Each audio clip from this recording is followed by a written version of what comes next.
1615. aastal oli Galileo Galilei juba tuvastanud, et maakera tiirleb ümber päikese ja mitte vastupidi.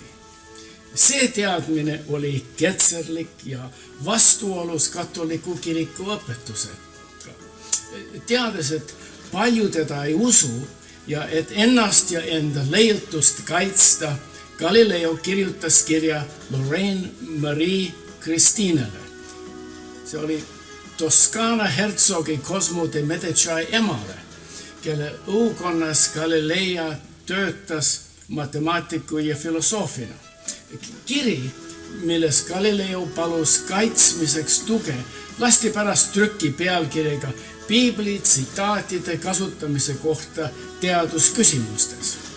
Selles tekstis Galileo kaitses oma uuringuid öeldes, et püha vaimu eesmärk on õpetada meile, kuidas taevasse liikuda, mitte seda, kuidas taevas liigub.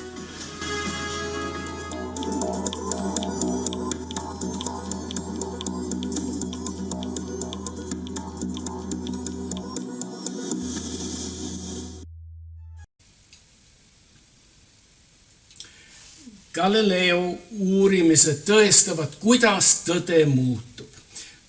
Lamedast maast sai ümmargune maa. Maast kui universumi keskpunktist sai päikesesüsteemi planeet. 1925. aastal päikesesüsteemi kesksest universumist sai lõpmatu suurusega galaktika kogu, kus meie päikesesüsteem on vaid piisike täpike.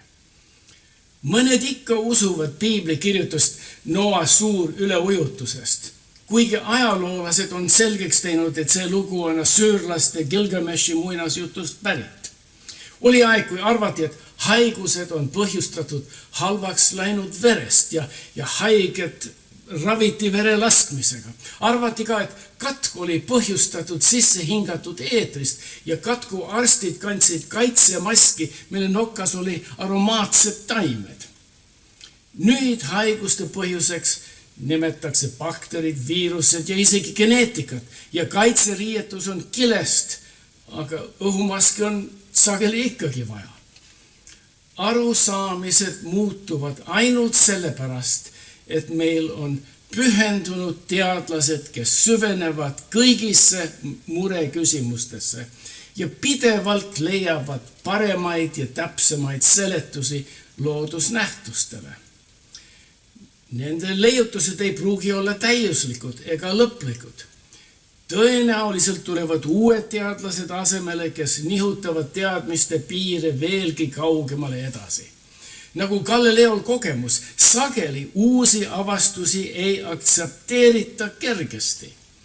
Olenetama sellest, millised tõendid on, leidub kontingent inimesi, kes on pühendunud vanematele ja juba ümber lükatud tõdedele. Ikka leidub inimesi, kes usuvad lamedast maast. On inimesi, kes usuvad endiselt, et kosmosereisid on võimatud ja et inimene pole kuule astunud. On inimesi, kes ei mõista satelliitnavigatsioonisüsteeme. Kui on suur grupp tavalisi inimesi, kes nõustuvad mõnes keerulises küsimuses, tõenäoliselt nad eksivad. Kas eksimused on krüptovaluutast, aktsiaturgude liikumisest, rahvusvahelistest suhetest, investeerimisstrateegiatest või muust teadmistest, mida nad üksteisele kajastavad kahtlustatud infoallikatest. Selge on see, et kui suur rühm ilmikuid hoiab kinni aegunud tõest, siis see ei ole enam tõde ja on tõenäoliselt vale.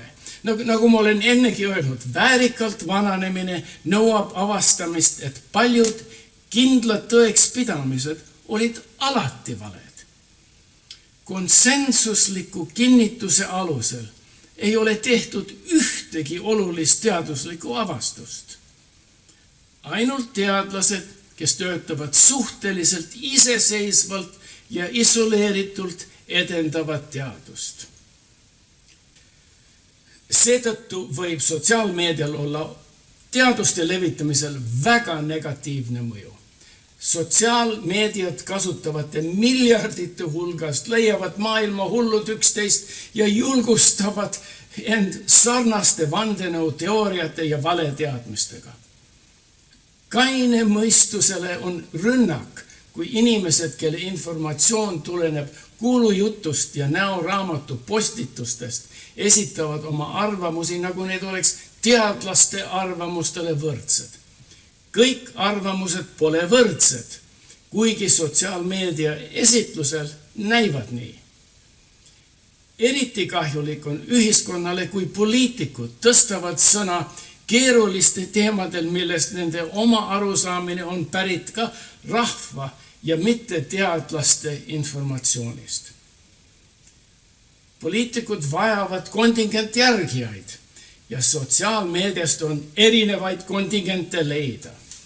Et ühe või teise mõttegrupile oma juhtrolli näidata, tavalised poliitikud peegeldavad seda, mida nad peavad konsensuslikuks arvamuseks. Vastupidi, riigimehed räägivad rahvaga siiralt ja selgitavad fakte, nagu nendest oskajad ja teadlased aru saavad. Väärjuhtimine õhutab rahvast valeinformatsiooni ja vandenõuteooriatega.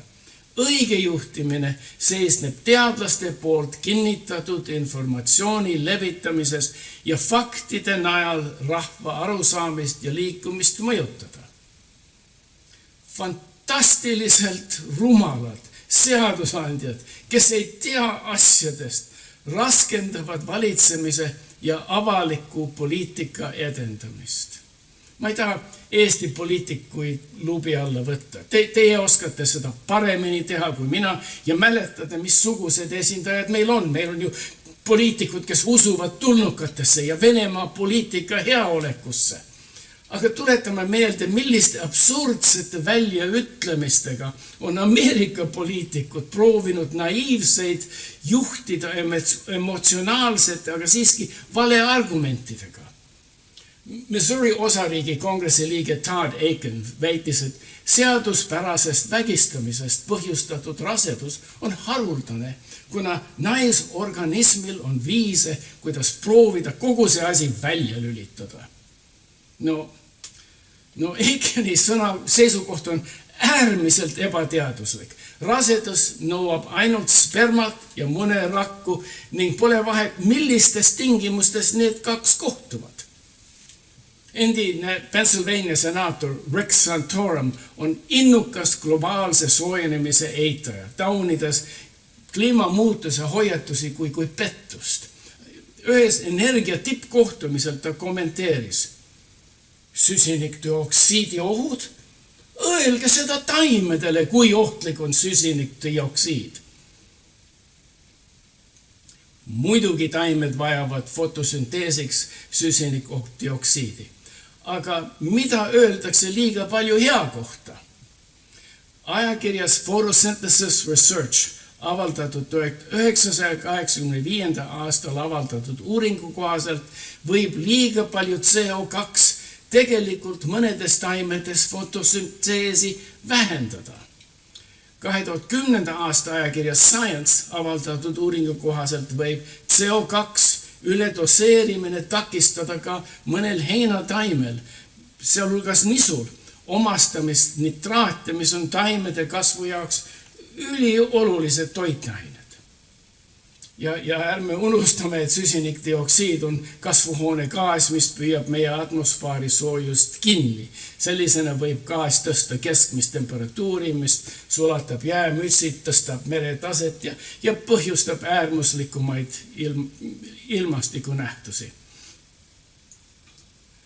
Pärast vabariiklaste debatti 2011. aasta septembris andis toonane presidendikandidaat Michelle Bachmann telekanalitele Fox News ja NBC hoiatuse Gardassili vaktsiini vastu, mis kaitseb emakakaelavähki põhjustava viiruse eest. Täna õhtul pärast arutelu tuli minu juurde naine, kes nuttis, rääkis Bachmann teleintervjuus. Ta ütles, et tema tütrele tehti see vaktsiin. Ta ütles mulle, et tema tütar kannatas selle vaktsiini tõttu vaimse alaarengu all. Bachmanni kommentaarid peegeldavad vaktsiinivastaseid arusaamu nii poliitiliselt parem kui ka vasakpoolsed, kuid need ei näi peegeldavat tegelikkust. Toidu- ja Ravimiamet FDA ning haiguste tõrje ja ennetamise keskused CDC peavad riikliku andmebaasi vaktsiini kõrvaltoimete kohta. Gardassili puhul on kõige levinumad probleemid minestamine torkamisest, valu ja punetussüste kohas ning väga harva pearinglus, iiveldus ja peavalu. Vaktsiini põhjustatud vaimse alaarengu kohta pole mitte ühtegi teadet. Ja kas rinnaimplantaadid on head või halvad? Ärge seda küsige senaator Tom Coburnilt. 2005. aasta senati kohtukomitee kuulamisel ühishagide kohta tõi Coburn esile silikoonist rinnaimplantaatidega seotud kohtuasjad. Mõtlesin, et jagan teiega, mida teadus täna silikoonist rinnaimplantaatidest kohta ütleb, vähendab Washington Post Coburni sõnu. Kui teil on implantaadid, olete tervem kui ilma. Seda näitab ülim teadus. Tegelikult pole ühtegi teadust, mis näitaks, et silikoon rinnaimplantaadid on kahjulikud ja tegelikult muudavad need teid tervemaks. No, pole päris selge, milliste tervisega seotud eelistele Coburn viitas, kuigi meedia ja demokraatia keskuse hallata webisite SourceWatch oletab, et võib-olla tahtis ta viidata 2005. aasta uuringule, mis avaldati ajakirjas Breast Cancer Research ja milles leiti, et naised, kes said rinnanäärme varajase staadiumis vähist põhjustatud mastektoomia järgsetel implaatidel, oli väiksem risk hilisemaks rinnavähi suremuseks kui naistel, kes neid ei saanud. Implantaatidega naised olid siiski nooremad ja neil oli väiksem tõenäosus, et neil oli levinud haigus kui naistel, kes implantaate ei saanud. Riikliku vähiinstituudi andmetel puudub seos rinnaimplantaatide ja hilisema rinnavähi vahel. Keskus ei teatanud siiski, et rinnatöö puhul oleks kasu tervisele. Selliseid väljaütlemisi on olnud kuulda peagi iga poliitiku suust ja poliitikute vale väljaütlemised pole piiratud teaduste küsimustega. Kremli Vene ajaloohuviline Putin sageli räägib ajaloo teemadel, millest ta eksib. Probleem on selles, et inimesed muutuvad oma mõtlemises jäigaks ja hakkavad uskuma, et nende arusaamad on õiged. Putin näiteks kordab Stalin teise maailmasõja arusaamu, milles arvab, et kõrvalriigis pesitsevad natsid. Nagu Ukraina. Soome oli ka kord osa Venemaa impeeriumist, aga 1977. aastal Soome võitis iseseisvuse, aga 1939. aastal Stalin otsustas Soomesse sisse tungida. Kas keegi mäletab, miks? See Stalini aja propagandaplakat näitab, kuidas natsi rihma otsas on Soome haukuv fašist koer. Stalini vabandus sissetungimiseks oli Soome denatsifitseerimine. Täpselt sama vabandus, mida Putin kasutas Ukraina puhul. Ja Putin on vist ka ära unustanud, kuidas Venemaa sai lüüa talvesõjas. Itaalia ajalehe Il Corriere della Sera antud intervjuu lõpus ütles Venemaa president ja ennast identifitseeriv ajaloolane Vladimir Putin midagi üsna hämmastavat. Ajakirjanik Luciano Fontana lõpetas intervjuu nõnda. Viimane küsimus. Mida te elus kõige rohkem kahetsete? Mida peate veaks, mida te enam kunagi teha ei tahaks? Putin vastas, ma olen teiega üsna avameelne. Ma ei mäleta midagi sellist. Jumala armust pole mul oma elus midagi kahetseda. Ükski meist, kaasa arvatud meie liidrid, ei tohiks keerata selga teaduse valgusele. Isegi sinu vari jätab sind maha, kui oled pimeduses.